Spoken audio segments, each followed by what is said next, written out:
Si le football est le sport le plus populaire sur la planète, c'est également un secteur d'activité en forte croissance. Dans la plupart des pays, la valeur des actifs ne cesse d'augmenter, d'année en année, que ce soit les contrats de joueurs, les clubs ou encore les droits audiovisuels. Les besoins de financement des clubs de football sont aujourd'hui très importants. Le marché se mondialise et les grandes équipes disposent de supporters dans tous les pays et ont développé des marques connues mondialement. Des investisseurs internationaux rachètent des clubs et le font à l'évidence avec la volonté de rentabiliser leurs investissements. Ces transformations profondes du secteur donnent une place nouvelle et croissante à la finance.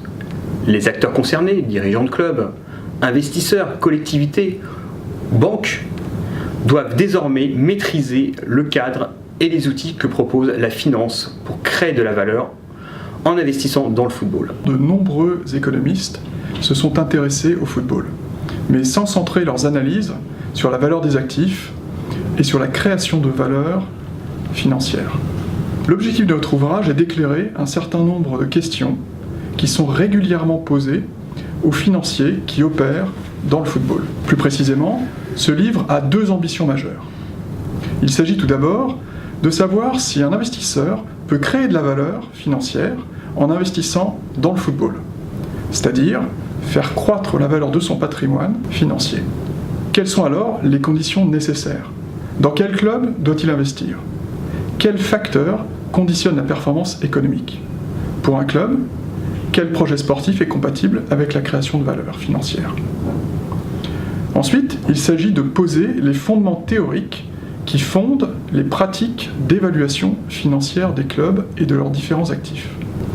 Quelles méthodes d'évaluation peuvent être appliquées pour évaluer les clubs et leurs actifs? Marques, contrats de joueurs, stades, centres de formation. La valeur d'un club est-elle égale à la somme des différents actifs qui le composent?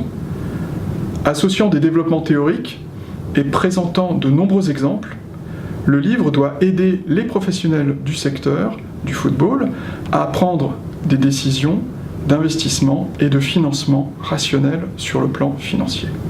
Ce livre sera également utile aux étudiants intéressés par les questions de valeur dans le sport et dans le football en particulier.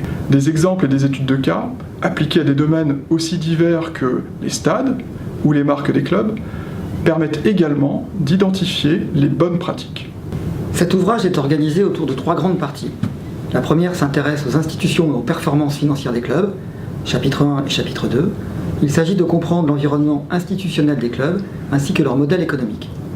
La deuxième partie propose un cadre pour évaluer les clubs dans leur ensemble, méthode DCF, il s'agit du chapitre 3, et méthode des multiples, il s'agit du chapitre 4.